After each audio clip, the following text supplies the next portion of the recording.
تو انہوں نے دیکھا کہ وہاں پر کچھ عورتیں ہیں جو کہ چادروں سے اپنے منہ کو چھپائے ہوئے ہیں۔ بیویوں میں سے ایک نے راجا کے بیٹے سے بات کی کہ ہم لوگ خدا کے بندے ہیں اور اس کے رسول صلی اللہ علیہ وآلہ وسلم کی آل سے ہمارا تعلق ہے۔ کربلا میں ہماری جنگ ہوئی تھی اور ہم بے وطن ہو کر ہجرت کر کے یہاں پر آئے ہیں۔ ہمارا ارادہ کسی کو ستانے کا نہیں ہے، بلکہ ہم تو صرف پناہ لینے کے ارادے سے یہاں پر آئے ہیں، اور اگر تم لوگوں کو یہ منظور نہیں تو ہم یہاں سے واپس چلے جاتے ہیں۔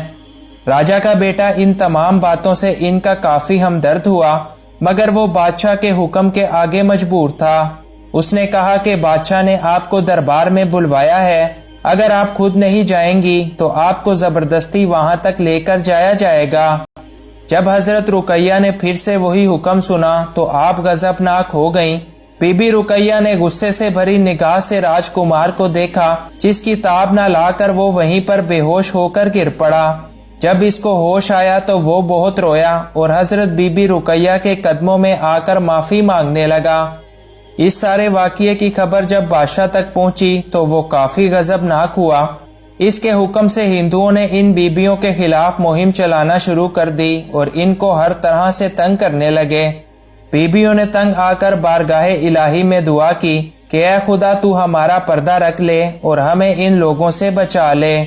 پھر اس سے پہلے کہ بادشاہ کے سپاہی اور دوسرے ہندو آ کر ان بیبیوں کو گرفتار کرتے، زمین پھٹ گئی اور وہ پاک دامن بیبیاں زمین میں سما گئیں۔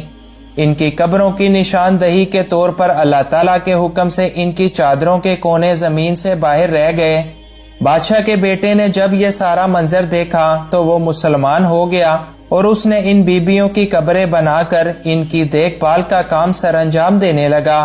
راجکمار کا اسلامی نام عبداللہ رکھا گیا، جو کہ بعد میں بابا خاکی کے نام سے مشہور ہو گیا۔ بابا خاکی کا وصال سن 101 ہجری میں ہوا اور ان کا مقبرہ بھی اسی مزار کے اندر موجود ہے۔ برے صغیر میں ہندو بادشاہوں کے بعد مسلمانوں کی حکومت آ گئی اور یوں کئی سال گزرنے کے بعد حکومتیں مسلسل بدلتی رہیں اور ہر دور میں ان بیبیوں کے مزار پر لوگوں کا رش ایسے ہی جاری رہا۔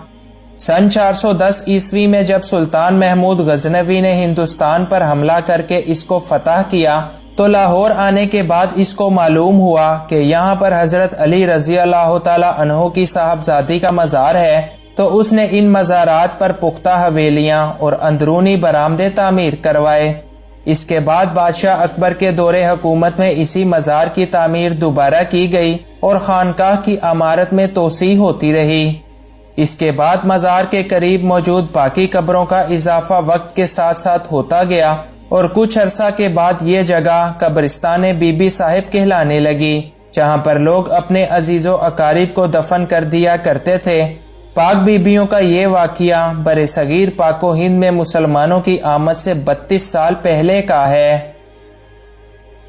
واقعہ کربلا یعنی سن 61 ہجری سے لے کر قیام پاکستان یعنی سن 1947 عیسوی تک یہ مزار بی بی پاک دامن تسلیم کیا جاتا رہا، لیکن بعد میں اچانک کچھ لوگوں نے ایک من گھڑت کہانی بنا کر عوام کو شک و شبہات میں مبتلا کرنے کے لیے اس بات کو جھٹلا دیا۔